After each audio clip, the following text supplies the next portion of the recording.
Bonjour à tous, alors nous allons réaliser la FAO de la pièce du moteur pneumatique, le socle. Et donc pour commencer, nous allons démarrer par la phase 10. Tout d'abord, nous allons créer un nouveau projet. Pour créer le nouveau projet, nous allons commencer par cliquer sur Fichier, puis créer un assemblage à partir de la pièce. La pièce sélectionnée ici, nous allons directement cliquer sur OK.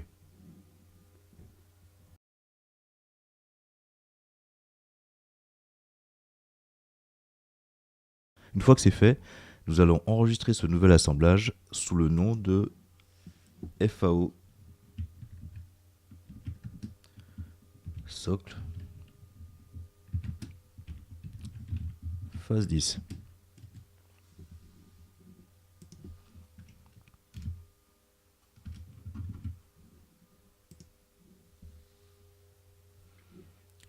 Voilà, et donc maintenant nous allons démarrer le projet sur la partie FICN. Donc nous cliquons sur l'icône ici FICN SW, puis démarrer. Nous rajoutons le nom de la pièce, donc le socle. On clique sur OK. Ici, nous créons une nouvelle phase de fraisage. En commentaire, nous mettons le nom du futur programme, donc ce sera le FAO socle phase 10. Et le numéro de programme, donc on met n'importe quel numéro. Pour moi, ce sera 0935. Ici, on met le nom de la machine. On choisit de générer un programme pour la AS. On clique sur Valider. Nous allons tout de suite mettre en place les origines. Pour mettre en place les origines, nous cliquons sur l'icône Gestion des origines.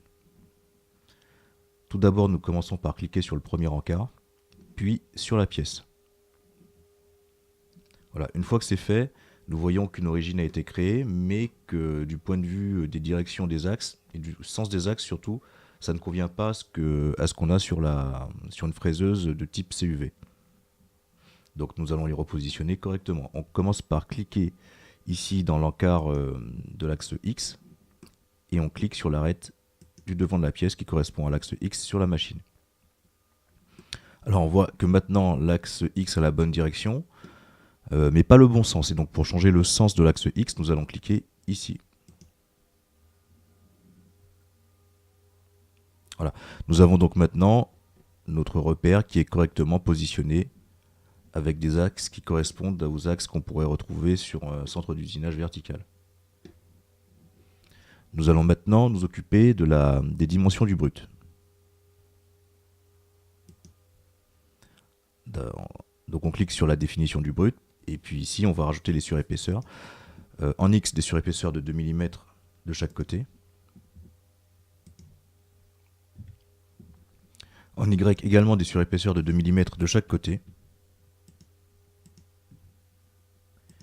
Et puis en Z, 1 mm de surépaisseur sur le dessus, ainsi que sur le dessous de la pièce. Donc voilà, on a le brut qui a été généré. Et donc maintenant, nous allons simplement positionner notre origine programme qui est actuellement sur la pièce finie, ici dans le coin du brut. Et pour ce faire, nous allons cliquer à nouveau sur la gestion des origines. Et ici, dans le positionnement sur le brut, nous allons cliquer sur l'icône qui permet de positionner en bas à gauche. Voilà. Donc ici, nous avons positionné notre OP dans le coin en bas à gauche du brut. Et donc on clique sur OK.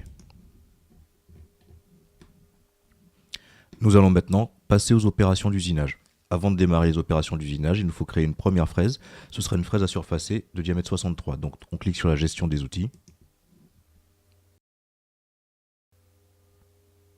Voilà, une fois la fenêtre de gestion des outils ouverte, nous allons chercher dans les fraises à plaquettes, dans les fraises à surfacer, dans les outils de Sandvik, une fraise de diamètre 63. Donc ici, et cette fraise, on l'ajoute dans la phase courante. On lui assigne le numéro 2 et on lui donne une vitesse de coupe de 200 mètres par minute, ainsi qu'une avance par dent de 0,05. On valide l'outil. Et donc nous allons maintenant créer l'opération de surfaçage. Afin de créer l'opération de surfaçage, nous allons commencer par cliquer sur la surface du dessus. puis cliquez sur l'icône Nouvelle entité de fraisage. Nous cliquons sur l'outil que nous avons créé précédemment, et puis sur l'opération de surfaçage, puis Ajouter. Voilà. À ce niveau-là, on va commencer tout de suite par centrer l'usinage, et puis nous allons indiquer la profondeur de passe qui sera de 1 mm. On valide. Voilà. La première opération a donc été correctement créée. Nous allons donc maintenant surfacer la deuxième surface. On clique à nouveau sur la surface ici, sur l'opération de fraisage, sur l'outil, sur l'opération surfacer, ajouter. Voilà, on rend ça symétrique et on valide.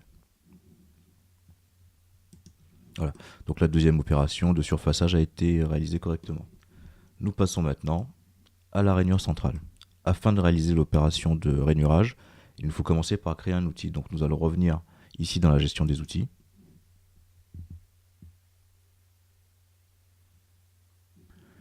Nous créons une fraise à contourner de diamètre 12. Ici dans les fraises monoblocs, fraise de taille monobloc, fraise Titex. Puis nous cherchons une fraise diamètre 12, comme celle-là par exemple, que nous rajoutons dans la phase. On lui assigne le numéro 3, une vitesse de 120 mètres par minute, une avance pardon de 0,02. Et on valide. Alors de même que précédemment, pour réaliser l'opération, on clique sur la surface. Ici la surface du dessous de la rainure. Et on clique sur l'opération de fraisage. Arrivé à ce niveau-là, on clique à nouveau sur l'outil. Cette fois-ci, il nous propose de nouvelles opérations. Ébaucher la poche, c'est celle qui nous intéresse, et on clique sur Ajouter. On assigne tout de suite une profondeur de passe maximale de 2 mm. Et aussi, on laisse des super épaisseurs sur les côtés de la rainure de 2 dixièmes qui nous permettront de réaliser une finition sur toute la hauteur du profil. Une fois que c'est fait, on clique sur Valider.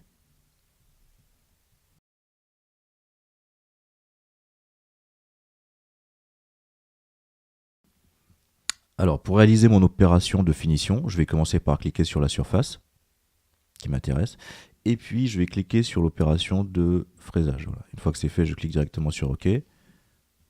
Je choisis mon outil. Cette fois-ci, je choisis bien sûr contourner, puisque c'est une opération de finition. Et donc là, en termes d'accostage, je vais simplement changer et mettre un accostage normal au profil. Comme ça. Et puis valider. Voilà, donc on va réaliser maintenant la finition de la deuxième surface en cliquant ici. Puis en choisissant à nouveau une opération de fraisage, on valide directement. On choisit l'outil. L'opération c'est toujours contourner. On modifie uniquement l'accostage, puis valider.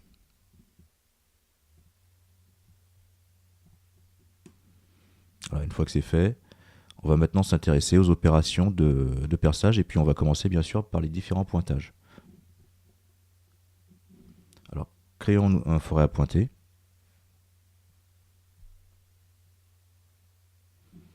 Cette fois-ci, dans les forêts, forêt à pointer, forêt Titex, on va choisir un forêt à pointer de diamètre 10 qu'on rajoute à la phase.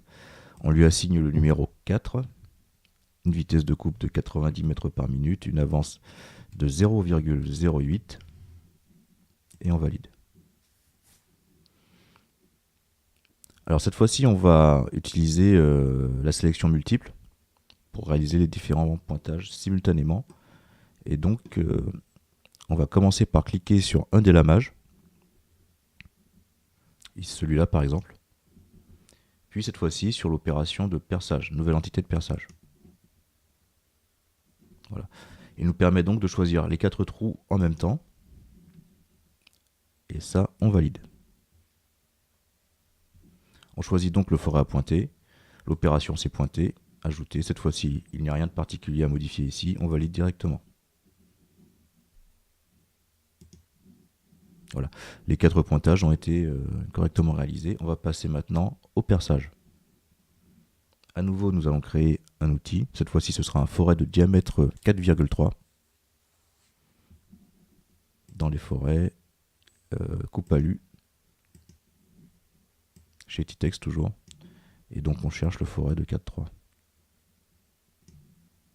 Ici, on ajoute à la phase courante, on lui assigne le numéro 5.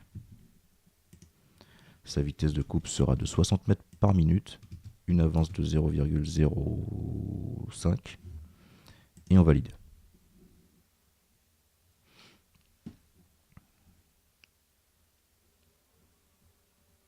Alors une fois que c'est fait, on clique à nouveau sur le lamage. Sur l'icône créer une nouvelle entité de perçage. Cette fois-ci, malheureusement, il ne nous permet pas de faire une sélection multiple. Donc on va devoir les faire les uns après les autres. Donc on clique sur le forêt long, percer avec brise-copeaux, ajouter.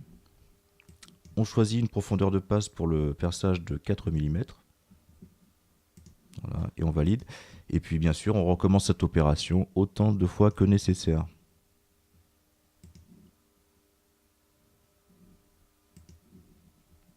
Voilà, brise-copeaux, la profondeur de passe, on valide.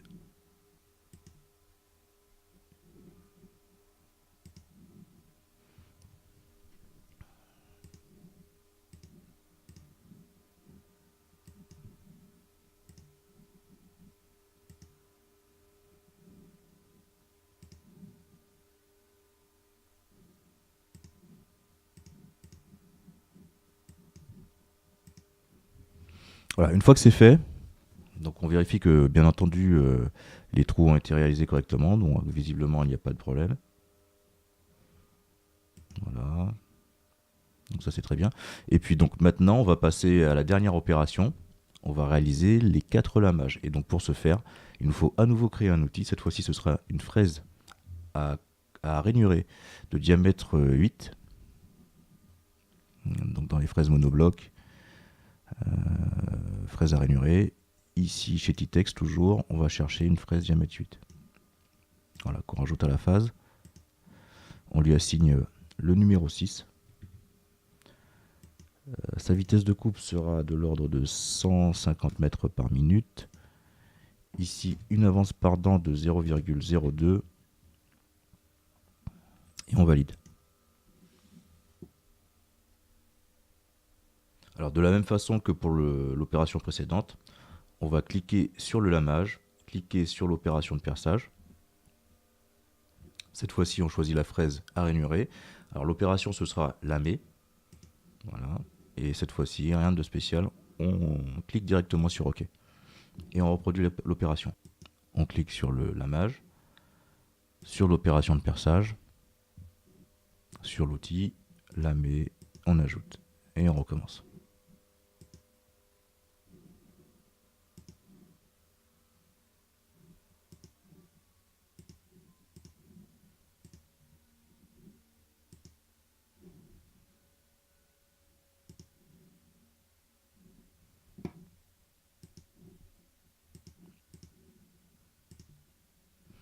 Voilà, une fois que c'est fait, il ne nous reste donc plus qu'à faire une simulation.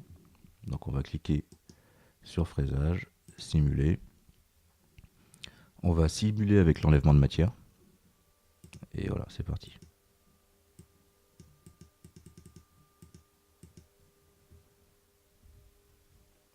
Donc on voit bien les deux opérations de surfaçage qui sont suivies par l'opération de rainurage.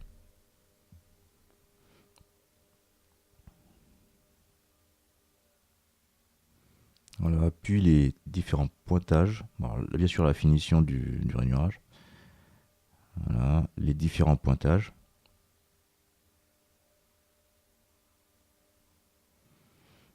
Suivis par les perçages. Et les lamages. Voilà, donc c'était la simulation de la FAO du socle phase 10. À bientôt.